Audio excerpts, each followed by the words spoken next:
Nathalie Arthaud, je me tourne d'abord vers vous.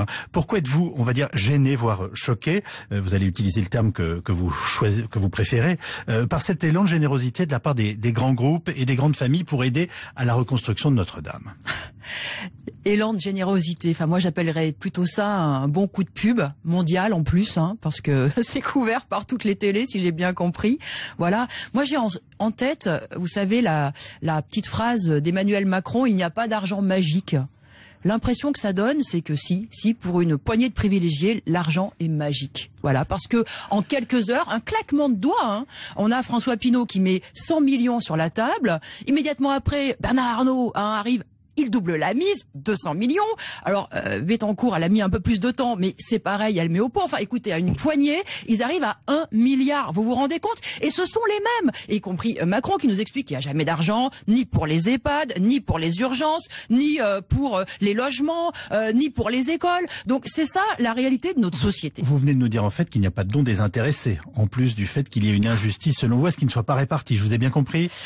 Bien sûr que c'est pas désintéressé. D'ailleurs, c'est comme ça qu'ils optimisent, comme ils disent, leurs impôts, au fisc. Thibault Langsat, comment jugez-vous ce débat autour des dons?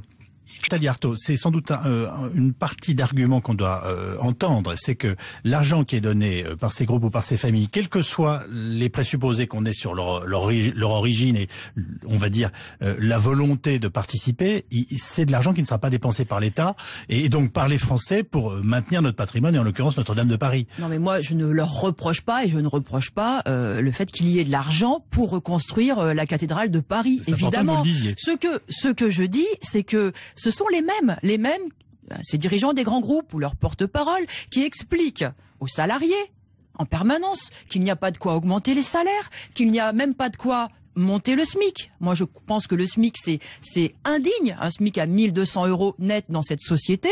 C'est les mêmes qui expliquent qu'il n'y a pas de quoi embaucher les intérimaires qui sont dans ces groupes pendant des mois et des mois, les apprentis, etc. Ils n'ont jamais d'argent pour effectivement le monde du travail, jamais d'argent même pour payer les cotisations, même pour payer les retraites, même pour payer effectivement l'assurance maladie. Donc c'est ça la réalité de notre société. À la fois un recul immense de la condition ouvrière et de l'argent à un pôle. Et c'est lié. C'est lié parce qu'en réalité, oui, leur argent, ils le font au travers de l'exploitation de l'écrasante majorité de la population. LVMH a créé l'an dernier 5000 emplois nets en France et a payé plus d'1 milliard d'euros d'impôts. Et alors, moi, ce que je vois, c'est que... Et alors, on peut vraiment rejeter ça comme ça? Mais évidemment que le luxe...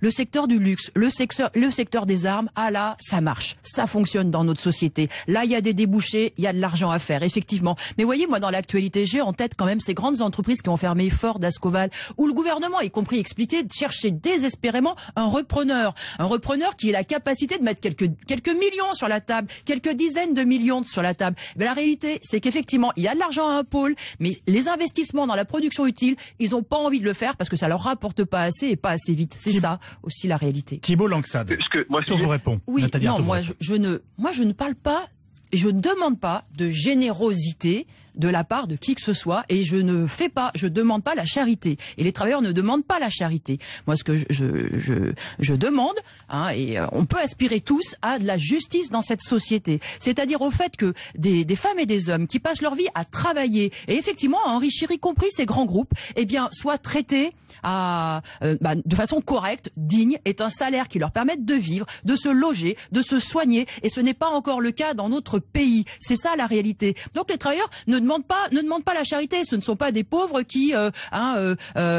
ils demandent juste leurs droits. Et moi, ce que je constate, y compris dans ces grands groupes là qui vont effectivement se parer des vertus de bienfaiteurs, je vois qu'il y a des grands groupes qui sont effectivement des prédateurs. C'est ça la réalité. Y compris, vous pouvez parler de ce que vous voulez, mais prenons Apple par exemple. Alors toujours présenté, Bill Gates, c'est vraiment le philanthrope.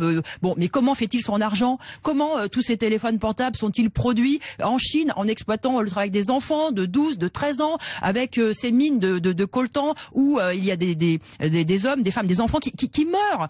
Donc la réalité, c'est que cet argent, il est fait comme ça au travers de cette exploitation et c'est toute la société qui est basée comme ça. Alors voilà, moi simplement je dis que cet argent qui est le produit du travail collectif qui est aspiré à un pôle, aujourd'hui il est intouchable. On peut pas le réquisitionner, y compris pour faire des choses utiles pour tous. Moi c'est ce que je veux changer. Thibault Langsat, vous avez employé le terme de réquisition? il y a quelques Oui, instants. parce que je pense qu'il a, il a un sens et une portée. Donc je pense écoutez, on nous explique qu'on on a des problèmes sur les urgences hospitalières, on a des problèmes sur les écoles. Oui, on pourrait réquisitionner de l'argent et je pense qu'il faudrait aller contrôler justement d'où vient ces milliards et ces milliards. Il y a de la spéculation, il y a le fruit de l'exploitation, donc il faudrait pouvoir le contrôler et je pense que ça c'est les travailleurs qui en fait devront le faire. Merci Nathalie Arthaud, porte-parole de Lutte ouvrière et candidate, je le rappelle, aux élections européennes, et merci à Thibault Langsat.